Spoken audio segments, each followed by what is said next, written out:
All right, finally reacting to the engagement interview. Someone asked for this. Hopefully I'll find who it was. Sorry it took so long. I'm aiming to make videos way more consistently. On that note, please guys, comment below what videos you want me to react to. You could even put the link and like each other's comments so I know what you want to see next. I'm aiming to do a video daily and really grow the channel once again so I can spend more time doing this with you guys. Let's check out the interview. Your Royal Highness, Meghan Markle, congratulations to you both. Look at the expressions. Thank you. Can we start with the proposal and the actual moment of your engagement? When did it happen? How did it happen? Look at her. It happened a few weeks ago. Now this month here at... Alright, the two things right there is I noticed her smile, she looks like she won. She's like, yeah, I got this. Whereas he looked happy and a little bit dazed, which is exactly the sort of dynamic with them. She's very ambitious. She was social climbing. He's a little bit not so smart, and she got it. So let's see.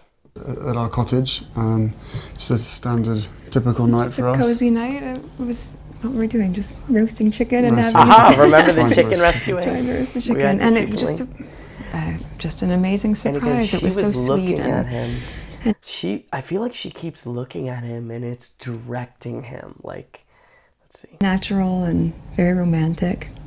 He got on one knee. Of course. Was it an instant yes from you? Yes, as a matter of fact, I could barely let you finish proposing. I said, can I say yes now? She didn't even let me finish. You know what, this is really interesting, and you might notice my videos about them have changed, and this is making me really notice it. I feel like at first it really was more of an abuse thing, that she very much manipulated him. He seems like a good-natured kind of not, a little bit dopey, and she's holding his hand, she's looking at him to kind of convey to him, like, this is what I want you to say, and he seems a lot more good-natured, and over time, I think he's gotten a lot more nasty and aggressive towards his family and more narcissistic, so I think that has been the trajectory of their relationship. She manipulated him, she's very good at that, she kind of took over his mind, isolated him from his family. As you see with cults, his personality changed. You see with all sorts of cults, people get taken into them, they dislike their family, they become aggressive. If they're defending their cult, they'll lose their mind. I think that's what happened.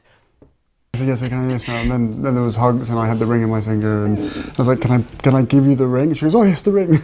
So no, it was a really nice moment. It was just the two of us, and I think I managed to catch her by surprise as well. So. Yeah. And this is how long after you first met?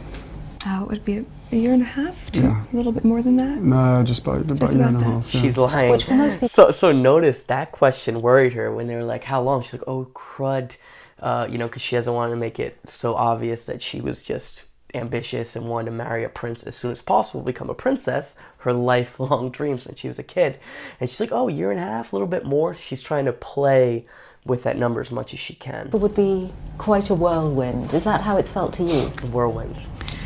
I don't think that I would call it a whirlwind in terms of our relationship. Obviously, there have been layers attached to how public it has become.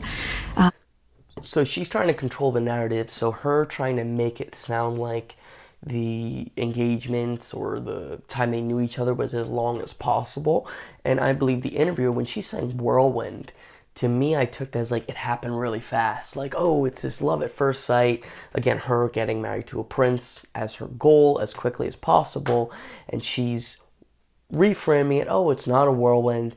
And then creating this us versus them. It's the media. They create a whirlwind. So she reinterpreted what a whirlwind is.